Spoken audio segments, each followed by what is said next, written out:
everyone, welcome to the first weekly update for HSMP 5050. For this week, I'll be reviewing the quizzes that we had due last week, the week of January 16th. So I always use the weekly update to review assignments, assessments, exams, anything we had due the prior week. So we'll go ahead and get started.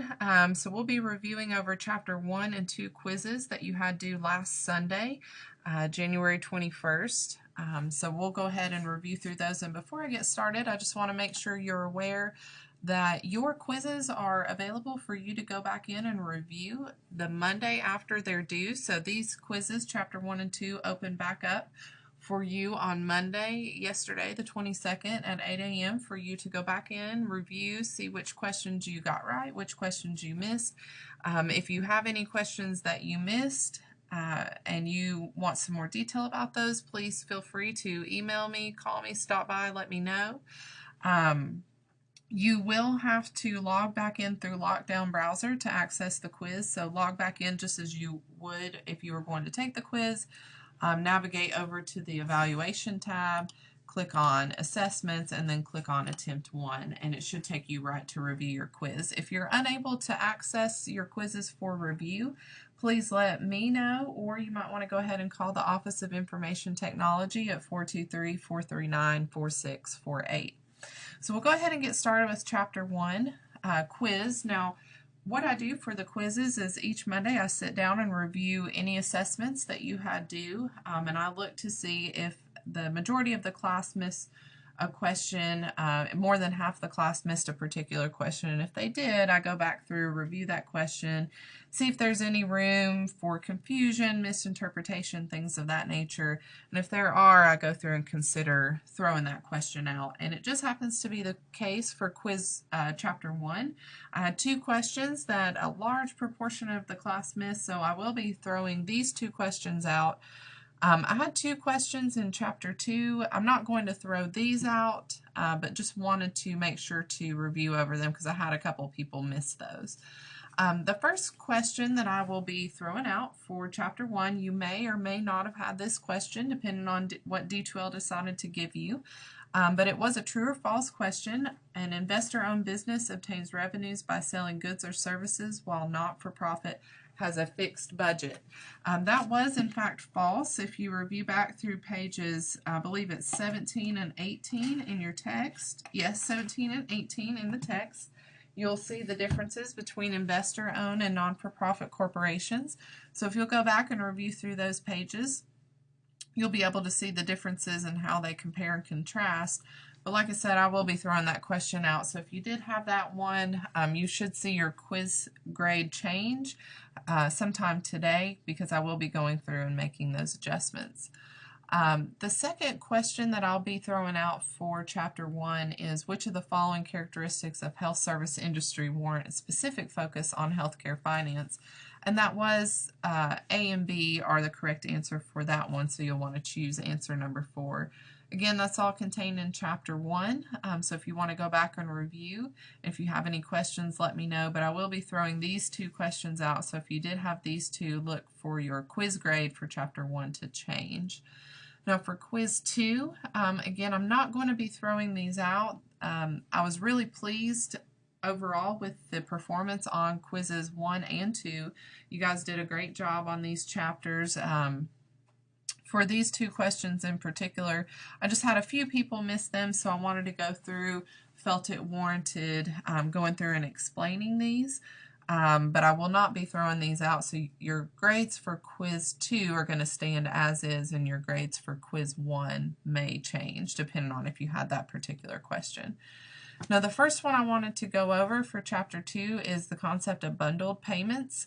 And the answer for this question is B and C are both correct. Bundled payments are meant to encourage different providers to work together, as well as they make a single payment to one provider for all services. So we talked about bundled payments in Chapter 2 as well as the Chapter 2 lecture notes if you want to go back and review that. And the last question in Chapter 2 that I wanted to cover is a statement about adverse selection. I had a couple people email me about this one.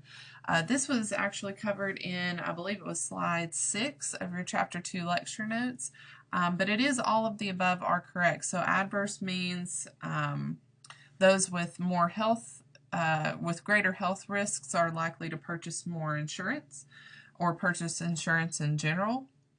Adverse selection exists because of asymmetric information, and then underwriting was used to minimize adverse selection.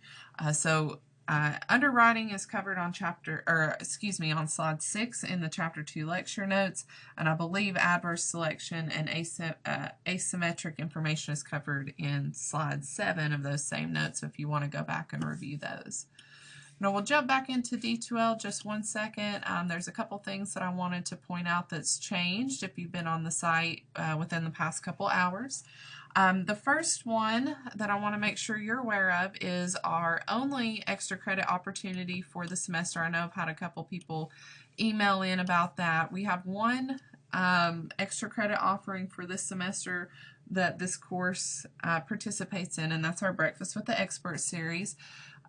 If you have participated at this in the past, or if you've not, I would highly recommend it.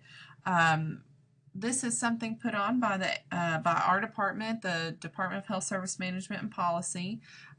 It's a monthly 1-hour professional development series where we have industry professionals come in to talk on a variety of topics that deal with health service management and policy. Now, if you want to participate, we make this available to our online students so that you don't get left out. What we do is record the lecture, and as an online student, you will watch that lecture and write a short 1-page summary and submit that for the bonus point. Now, you can earn up to 1 point on your final grade. That's not on an assignment. That's not on any assignment individually. That's your overall grade. So if you have a 93 in the class and you participate in Breakfast with the Experts and want to use your bonus point for this class, that would bump you up to a 94. Make sure that you email hsmpbreakfast@etsu.edu. Send them your name, your e-number, and let them know that you want to enroll in Breakfast with the Experts for this semester. They'll be able to get you enrolled. You'll see a setup on D2L. I'll show that to you in just a second. So you'll see an extra class added in, and they'll send you information on how the program works. So make sure to take advantage of that. The other thing that I wanted to make sure to point out is a new posting that I made under your content. I had a couple of people ask, and I had mentioned this last week at the beginning of class, that if you would like, I would be happy to make the full-length recorded lectures available. Right now, the PowerPoint lecture slides, we'll scroll over to content and see if we can see one. Let's pull up Chapter 2, the financial environment. The PowerPoint lecture slides are embedded with sound clips. These amount, I think, to 15 minutes in total if you were to add them all up, and it just gives you a high-level overview and supplements some things I discuss on the slides. But if you would like to view the entire full-length lecture, I have now made those available. So you'll see under Chapter 2, we have the Financial Environment Part 1 and Part 2. We'll scroll down into this week of January 22nd. Since we're talking about Chapter 5 and 6, the cost allocation and profit analysis, you can see that video is now available, HSMP 5050, Chapter 5 and 6, Behavior and Allocation. You are not required to watch these as part of the class. They are simply here as a tool to help you and to supplement information that I discuss on the lecture slides. This is a very extensive version of what I cover in the slide, and they do each last approximately 2.5 hours overall. So if you want to stick with the sound bites that are embedded in the PowerPoint slides, by all means. Those are quick, short, just to give you a better insight into a couple things discussed on the slide.